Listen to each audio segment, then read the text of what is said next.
กาเลนะธัมมัสสวนังเอตัมมังคาลมุตตมัง Part 2 Pemikul Beban Sayadaw Urewata. Judul Pemikul Beban. Naskah asal Bearers of the Burden. Penulis Sayadaw Urewata. Penerjemah Harmoko. Penyunting Paula Kelana. Penerbit Indonesia Widya Carita. Dicetak oleh Triagung Abadi. Desain cover dan tata letak Holland Sukardi. Cetakan pertama Januari 2012. Kita semua memiliki ingatan yang baik dan ingatan yang buruk. Namun, ingatan yang buruk adalah jauh dan jauh lebih banyak dibanding yang baik. Dikarenakan mengingat yang baik maupun yang buruk, banyak yang tidak dapat tidur dengan nyenyak di malam hari. Kita membalaskan dendam kita kepada orang lain secara diam-diam di malam hari. Kita bertengkar di dalam pikiran kita. Kita menyia-nyiakan sejumlah besar waktu dan energi berharga kita dengan mengingat lagi dan lagi terhadap seseorang yang melakukan suatu hal buruk kepada kita. Kadang, kita bahkan tidak bisa melakukan kewajiban sehari-hari kita. Itulah kenapa Sang Buddha mengatakan, persepsi adalah duka. Semakin banyak persepsi buruk yang kita miliki, semakin menderita kita. Ini adalah beban yang sesungguhnya. Saya akan mengatakannya lagi. Jika kita menginginkan persepsi yang bagus, dan oleh karena itu ingatan yang baik, kita harus meningkatkan cara hidup kita. Pilihlah cara hidup yang sederhana dan sehat. Kini, kita hidup di dunia yang rumit. Dunia ini pada faktanya sangatlah rumit. Jika kita ingin mengarah kepada kehidupan yang bermanfaat, kita perlu akan adanya perubahan pada cara hidup kita. Jika kita menginginkan kehidupan yang lebih baik, kita perlu untuk mencari perkembangan di dalam cara hidup kita. Jika kita ingin bahagia, kita perlu untuk hidup sesederhana mungkin. Semakin berkembang suatu negara, kehidupan di negara tersebut menjadi semakin rumit dan kompleks. Apa artinya negara yang berkembang? Mengapa disebut sebagai negara berkembang? Negara yang berkembang berarti di mana di dalam negara tersebut dapat diperoleh berbagai macam sensualitas yang berlimpah dan secara gampang dapat diperoleh. Di negara yang berkembang, banyak hal rumit yang terjadi. Jika Anda tidak menginginkan ingatan buruk yang berlimpah, kita harus memilih untuk hidup di tempat yang lebih sederhana, di pinggiran desa bagi perumah tangga, dan di hutan bagi para biku. Tidak ada kerumitan di dalam hutan bagi para biku. Jika kita berada di sana sendirian, kita benar-benar dapat hidup secara sederhana. Sekarang, saya sedang berada bersama dengan banyak siswa saya. Saya harus berurusan dengan banyak hal. Apa pendapat Anda? Mana yang lebih baik? Hidup sendirian atau hidup bersama dengan banyak orang? Hidup sendirian adalah lebih baik. Jika kita hanya mengenakan satu buah gelang, maka tidak akan menimbulkan suara. Jika kita mengenakan 2 buah gelang, suara cing, cing akan muncul. Jika kita mencintai untuk hidup sendiri dan menghargai manfaat dari hidup sederhana, kita harus memilih hidup yang menyepi. Dilihat dari perspektif lainnya, mereka yang melihat mentalitas hakiki dengan cara proses kesadaran dapat melihat persepsi yang muncul di setiap saat pikiran yang berbeda. Persepsi tersebut muncul dan padam dengan sangat cepat. Gugusan persepsi muncul dan padam sepanjang waktu. Ini adalah tidak kekal. Jika kita dapat melihat kemunculan dan kepadaman dari gugusan persepsi di tiap-tiap saat pikiran, kita dapat merasakan perasaan terbebas dari penderitaan yang disebabkan oleh gugusan persepsi. Berikutnya, kita harus membicarakan mengenai gugusan kesadaran. Gugusan kesadaran, Winyana Kanda, mengetahui objek, dan ia merupakan pemimpin dalam mengetahui objek. Gugusan berkehendak, Sangkara Kanda, menyebabkan kita melakukan perbuatan baik dan tidak baik. Cetana umumnya diterjemahkan sebagai kehendak atau niat. Ketika kita akan melakukan perbuatan, apakah itu perbuatan bermoral atau amoral, jelas sekali terdapat cetana. Cetana sangat energik di saat itu. Kita harus mengingat bahwa di saat kita melakukan perbuatan baik dan tidak baik, sebenarnya itu adalah kehendak atau niat baik dan niat tidak baik yang memotivasi perbuatan dan yang akan memberikan akibat yang berkesesuaian di kemudian hari. Oleh karena itu, akusala kama dan kusala kama sebenarnya merupakan akusala cetana dan kusala cetana.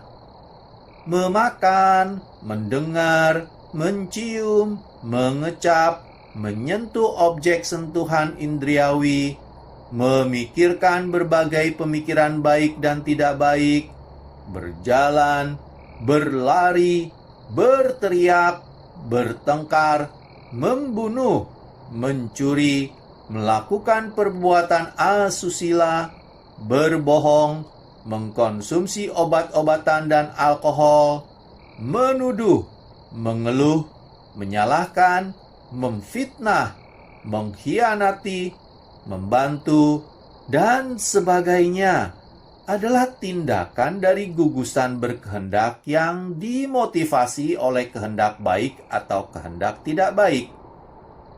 Sekarang, kita lebih memahami fungsi dari gugusan berkehendak. Oleh karena itu, gugusan berkehendaklah yang melakukan perbuatan baik dan tidak baik dalam kehidupan.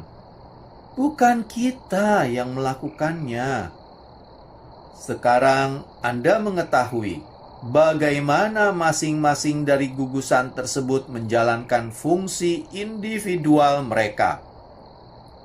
Gugusan materialitas rupa kanda berkata, "Beri saya makanan yang baik, berikan makanan yang saya sukai. Jika tidak, saya akan membuat diri saya menjadi sakit atau lemah, atau saya bahkan akan meninggal."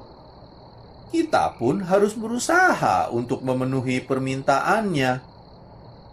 Dikarenakan memiliki gugusan materialitas, kita merasakan panas dan dingin. Ketika panas, kita harus membuatnya dingin. Ketika dingin, kita harus membuatnya hangat. Ketika lapar, kita harus memberinya makanan. Ketika ia haus, kita harus memberinya air minum. Betapa beratnya pekerjaan dari gugusan materialitas yang sedang kita pikul. Jika kita tidak melayani kebutuhannya, dia akan berkata, "Saya akan membuat diri saya sakit atau lemah, atau saya bahkan akan meninggal." Dikarenakan takut akan ancamannya, kita lalu berjuang untuk menyenanginya. Ketika kita memberi makanan enak pada rupa kanda, perasaan menyenangkan akan muncul. Siapa yang merasakan mereka? perasaan mengatakannya.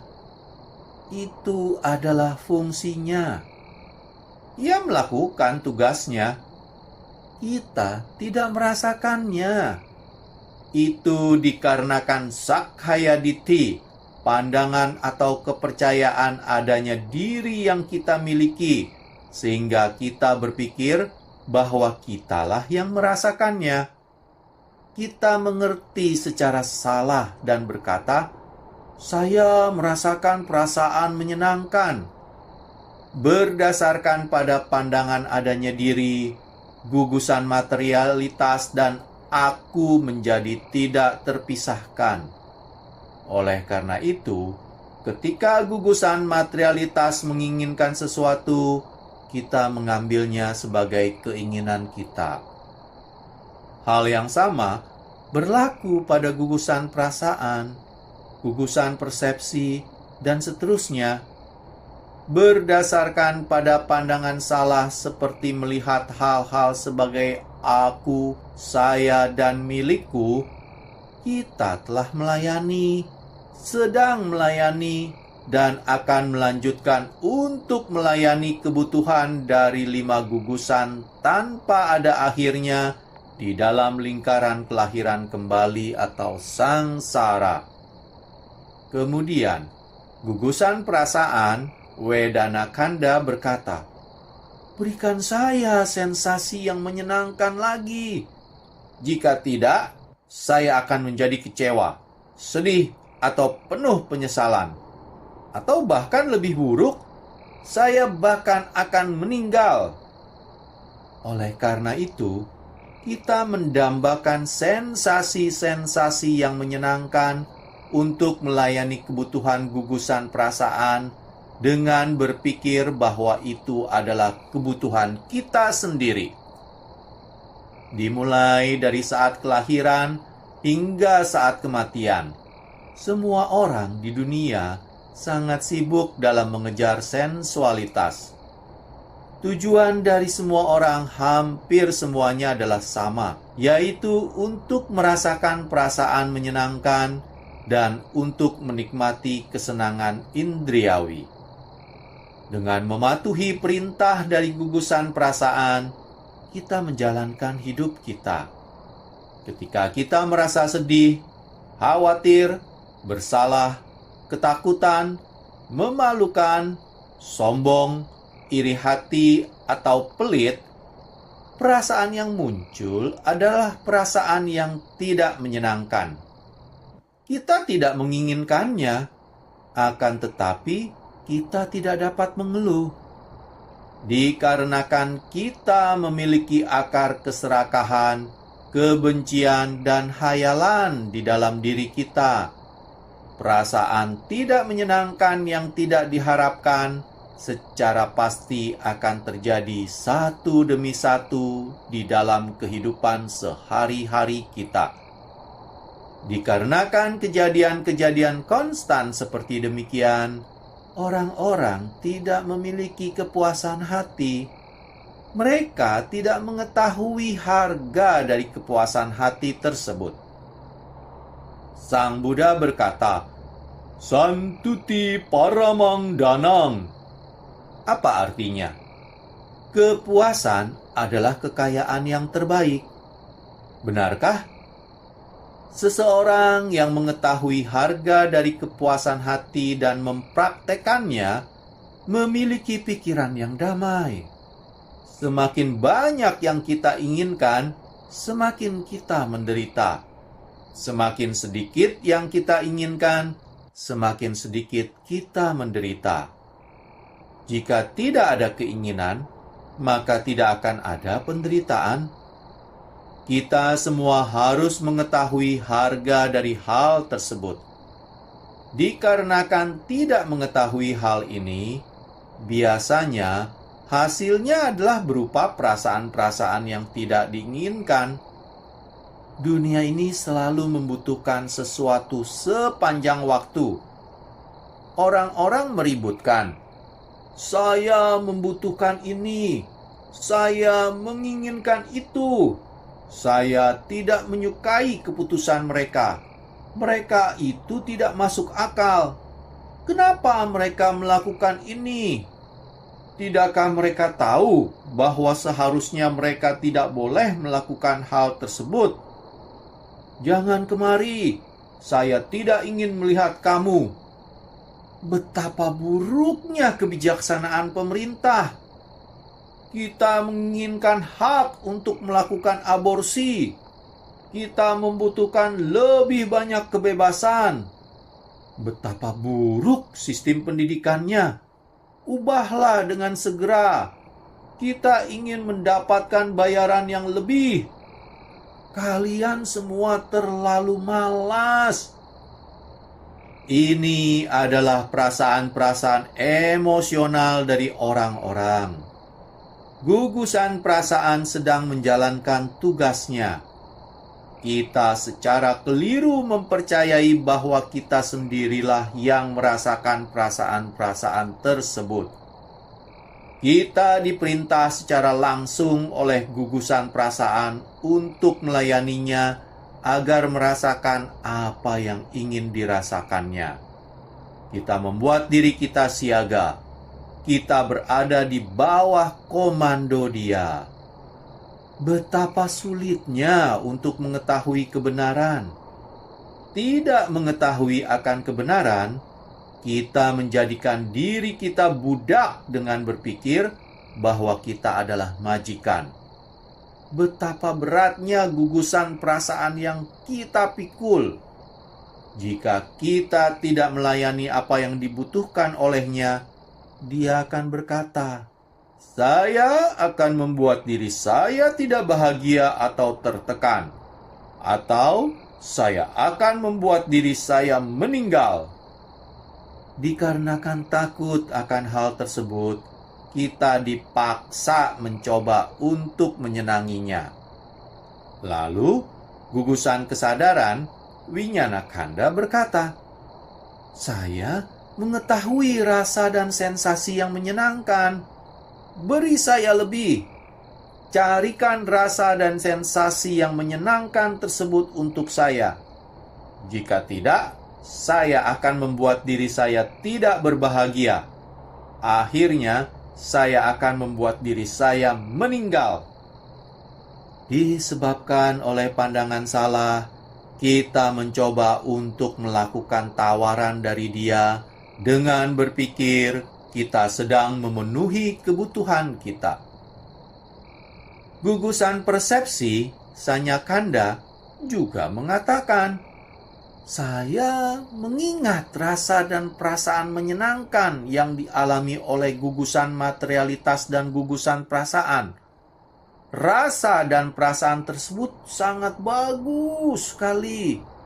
Saya sedang berpikir akan rasa dan perasaan tersebut. Saya mengingatnya." Ini adalah cara persepsi mendorong gugusan materialitas rupa kanda dan gugusan perasaan wedana kanda untuk mengalami lebih lanjut lagi rasa dan perasaan yang telah dialami sebelumnya. Mematuhi permintaan mereka, kita pergi untuk memperoleh apa yang mereka inginkan lagi. Untuk memenuhi kebutuhan dari 5 gugusan, kita telah melakukan dan sedang melakukan banyak hal, yang baik maupun yang buruk, di dalam kehidupan kita. Ini adalah tindakan daripada gugusan bentukan-bentukan berkehendak. Ketika orang mendapatkan apa yang diinginkannya, dia berkata, "Saya adalah majikan dari hidup saya." Pada faktanya, kita hanya memenuhi kebutuhan dari 5 gugusan. Kita hanyalah budak dari 5 gugusan. Jika kita belum mengetahui akan kebenaran, maka tidak ada cara untuk mengetahui kapan kita dapat terbebas dari menjadi budak mereka. Ketika kita mengetahui bagaimana kita hidup dan kita hidup untuk apa, kita akan merasa malu pada kehidupan kita. Beberapa akan merasa kaget kecewa dan sedih akan kehidupan mereka. Lebih lanjut lagi, kita akan menyadari bahwa tidaklah mungkin untuk menjadi majikan dari hidup kita hanya dengan melayani kebutuhan dari 5 gugusan dengan cara klasik yang familiar. Kita bertindak sebagai budak di sepanjang waktu. Kini kita melihat bagaimana 5 gugusan bekerja dan memerintah kita semua. Secara bersama, mereka menjalankan fungsi mereka. Kita mematuhi mereka. Berkaitan dengan pandangan tentang adanya aku, 5 gugusan dan si aku tidak dapat terpisahkan. Berpikir secara salah bahwa mereka adalah kebutuhan kita. Sebenarnya, kita melayani kebutuhan dari 5 gugusan. 5 gugusan menyiksa kita. Mereka adalah beban yang berat. Kita memikul beban dari kanda-kanda kita, tidak hanya untuk waktu yang singkat, 1 menit, 1 jam, 1 hari, 1 tahun, 1 kehidupan, 1 kali dunia, atau bahkan 1 kapa. Tidak. Kita telah memikul beban kita sejak permulaan dari sangsara, lingkaran kelahiran kembali yang tidak terbatas dan tanpa adanya permulaan, dan tidak akan ada cara untuk mengetahui kapan dia akan berakhir jika kita melanjutkan kehidupan kita melakukan hal yang sama seperti biasanya. Untuk alasan itulah, 5 gugusan benar-benar merupakan beban yang berat. Sesungguhnya, 5 gugusan merupakan beban yang sangat berat sekali untuk dipikul bagi kita. Kini, Anda mengetahui apa itu beban. Kemudian, Sang Buddha bertanya, "Siapa si pemikul beban?" Seharusnya dikatakan, manusia yang mulia ini yang namanya si ini, dan dari kelompok itu, inilah si pemikul beban. Siapakah si pemikul beban? Kita adalah para pemikul beban. Anda adalah pemikul beban. Tuan John adalah si pemikul beban. Nona Mary adalah si pemikul beban. Seperti yang telah saya katakan kepada Anda semua, kita melihat karyawan perusahaan, karyawan penjualan, dan karyawan rumah sakit di sekeliling kita. Bahkan, meskipun mereka bekerja untuk organisasi mereka, kadang terdapat saat di mana mereka dapat meletakkan beban di jam tertentu di hari kerja. Mereka dapat memiliki kesempatan untuk terbebaskan dari memikul beban mereka. Walau sekeras dan selelah apapun kewajiban yang mereka lakukan, dan walau seberat apapun beban yang mereka bawa, adalah memungkinkan untuk dapat terbebas darinya, meskipun hanya temporer. Terkadang, mereka memiliki kebebasan dari memikul tanggung jawab mereka yang dinamakan beban. Walau bagaimanapun, karyawan yang bekerja dan melayani kebutuhan dari organisasi yang bernama 5 gugusan tidak memiliki kesempatan untuk meletakkan beban mereka, bahkan tidak untuk 1 menit pun per hari. Ini tidak hanya terjadi di kehidupan sekarang, tetapi telah menjadi seperti demikian adanya dari dulu, dan akan selalu menjadi seperti demikian dalam sangsara, lingkaran kelahiran kembali. Bagaimana cara kita memikul beban kita? Itu tergantung pada tujuan kita. Terdapat tujuan dan jalan menuju tercapainya tujuan di dalam kehidupan. Mari kita merenungkan, siapa yang membuat jalan dan menetapkan tujuan? Kita bisa saja berpikir bahwa diri kitalah yang melakukannya. Sebenarnya tidaklah demikian. 5 gugusan membuat jalan dan menetapkan tujuan. Gugusan yang mana yang menetapkan tujuan dan yang mana yang membuat jalan menuju tujuan tersebut?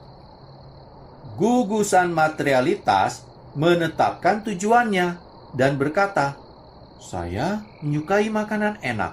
Saya membutuhkan pakaian yang baik dan indah. Biarkan saya tinggal di akomodasi yang bagus. Jagalah saya ingin sehat dan bahagia."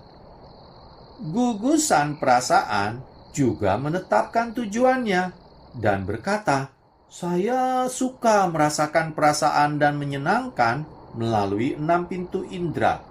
Sajikanlah mereka untuk saya. Saya menginginkannya lagi." Gugusan persepsi juga menetapkan tujuannya dan berkata, "Saya mengingatnya. Saya menginginkannya lagi. Saya sangat merindukan dia. Izinkan saya melihatnya lagi." Mereka menghina saya, memarahi saya, menganiaya saya. Mereka mencuri kepemilikan saya. Saya tidak dapat melupakannya. Saya tidak dapat memaafkan.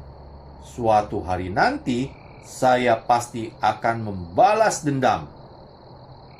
Dengan mengingat apa yang dialami gugusan materialitas dan gugusan perasaan di dalam hidup, gugusan persepsi menetapkan tujuannya. Gugusan kesadaran juga menetapkan tujuannya dengan mengetahui berbagai hal. Hanya gugusan bentukan-bentukan berkehendak saja yang membuat jalan menuju tujuan. Dengan keserakahan atau ketidakserakahan, kebencian atau ketidakbencian, hayalan atau ketidakhayalan, kesombongan, iri hati, pelit dan keraguan-raguan, jalan tersebut dibuat. Kita bertindak berdasarkan apa yang diucapkan oleh 5 gugusan. Kita adalah karyawan yang patuh. Kita tidak pernah berani untuk mengacuhkannya. Bagaimana menurut Anda? Mana yang lebih penting di dalam kehidupan? Jalannya atau tujuannya? Jalanlah yang lebih penting. Akan tetapi, orang-orang tidak berpikir lebih mengenai jalan. Mereka hanya berpikir akan tujuannya. Apakah mereka berbaris di jalan yang benar atau yang salah? Yang mereka pedulikan hanyalah tujuannya. Sebenarnya, kita memerlukan jalan yang benar untuk mencapai tujuan yang benar. Jika kita memilih rute yang salah, kita dapat menemukan diri kita dalam keadaan penuh rasa bersalah dan menyesal. Dan bisa saja hingga sisa kehidupan kita. Jika kita mempercayai bahwa uang, kepemilikan, dan kenyamanan fisik adalah jauh lebih penting dari harga spiritual di dalam kehidupan, kita akan kehilangan kehidupan kita hanya untuk pencapaian keduniawian semata seperti pendapatan, pujian, popularitas, dan kekayaan. Kita akan menjadi materialistis. Dikarenakan popularitas dan kekayaan sangat dicari oleh kebanyakan orang, dicari oleh orang-orang di setiap langkah kehidupannya, tanpa peduli apakah mereka menggunakan cara yang benar atau salah dalam mencapai tujuannya. Jika kita melakukan sesuatu dengan kemarahan, kita akan memiliki kemarahan sebagai jalan untuk mencapai tujuan. Saya hentikan sampai di sini video part 2. Saya akan melanjutkan kembali membacakan buku Pemikul Beban ini di video part selanjutnya. Terima kasih. Kalena dhamma sawanaংเอตัมมังคาลมุตตมัง